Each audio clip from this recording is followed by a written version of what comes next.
I love to read your comments, and there was one question that I read, and this question was, how do you deal with discourage? I think I don't deal with discourage, but I think we all deal with disappointment and success, because success has both sides, of course. When you go only for success, I think you are someone who is trying to find a certain trick and doing tricks. Don't get me wrong, there's nothing wrong with doing tricks. I mean, I really love to see people doing tricks, but the reason that you watch this video is maybe that you are dealing with disappointment and success, maybe as a painter.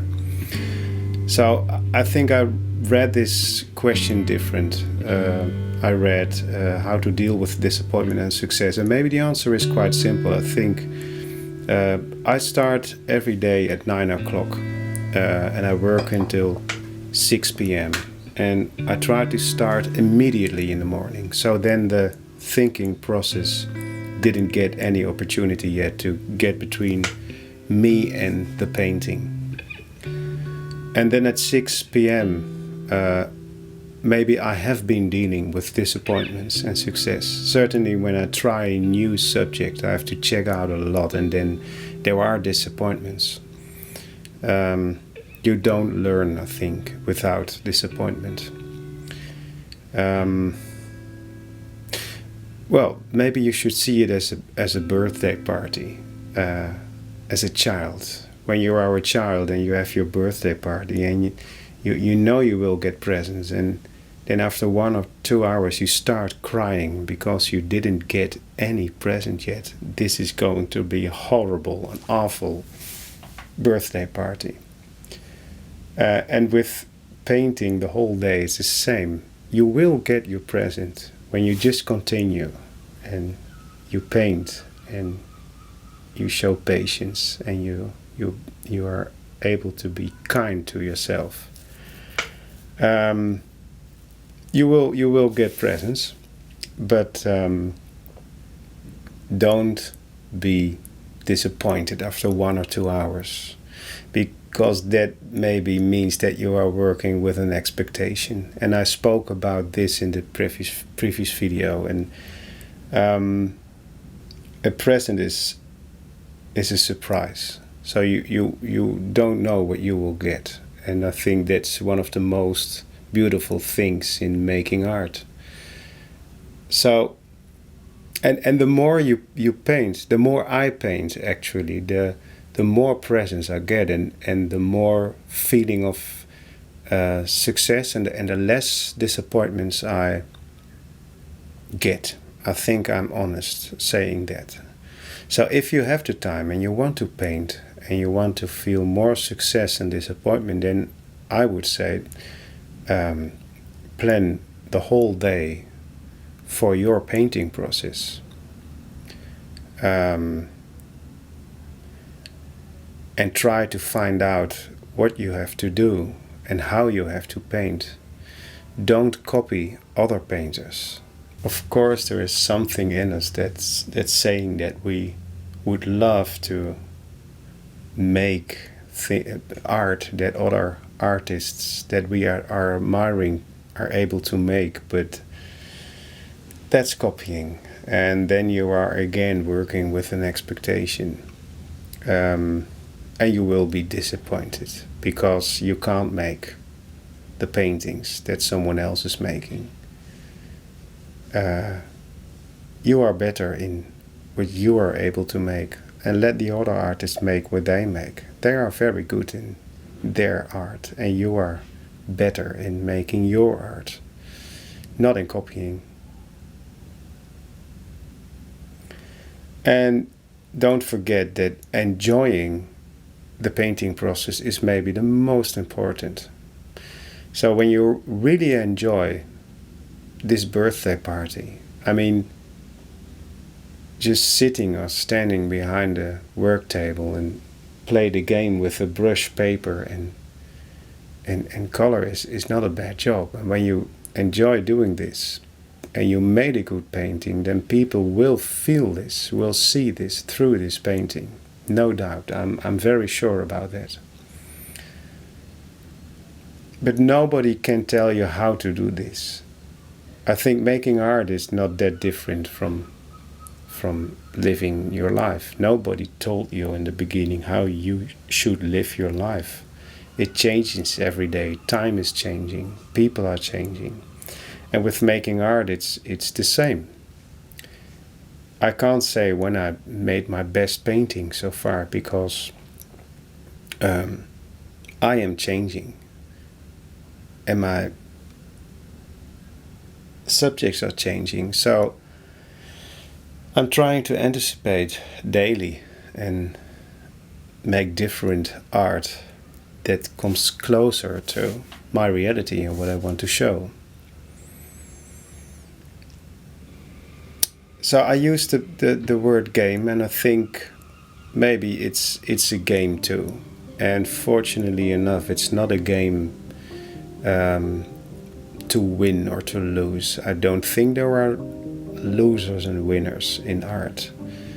I don't believe that. I think it's not about winning or losing. I think it's about capturing. You try to capture something that's always there. This very fascinating thing. You are so fascinated by this, and the more you work, the closer you get. So I should take time, paint a lot, and the closer you get to this fascinating thing, and the better it feels, and the better you know what you're able to do.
So this is actually what makes me very, very tired. This constantly obsessed focus all the time on a painting that must succeed.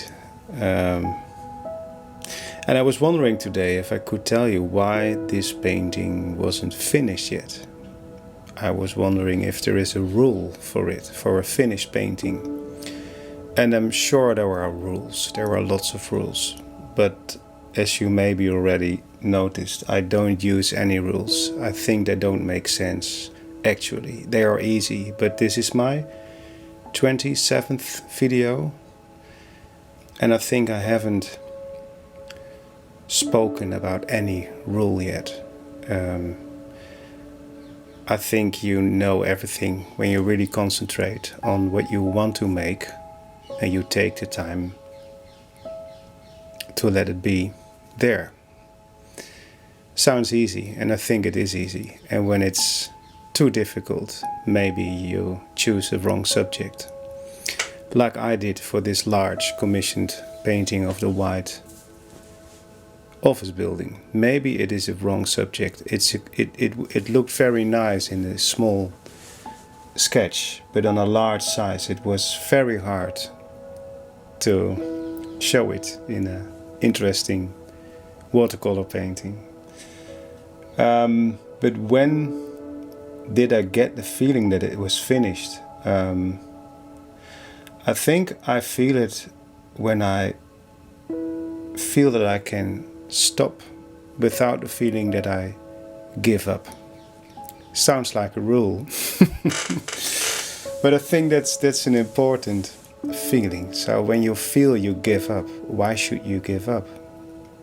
Is there something else you can do that's maybe more important? Or so giving up, I think that tells you that the painting is not finished yet. But it's not easy. There are many paintings that tell me in half a day that it's done, it's finished, and I would love to continue on this watercolor, but it's finished. And the painting of this large office building, I wish I could have done it in only 1 week, but I've been messing around with this subject for weeks because it didn't tell me yet it was done. So, as I told earlier, the painting tells you if it's ready. And actually I'm not very good in planning.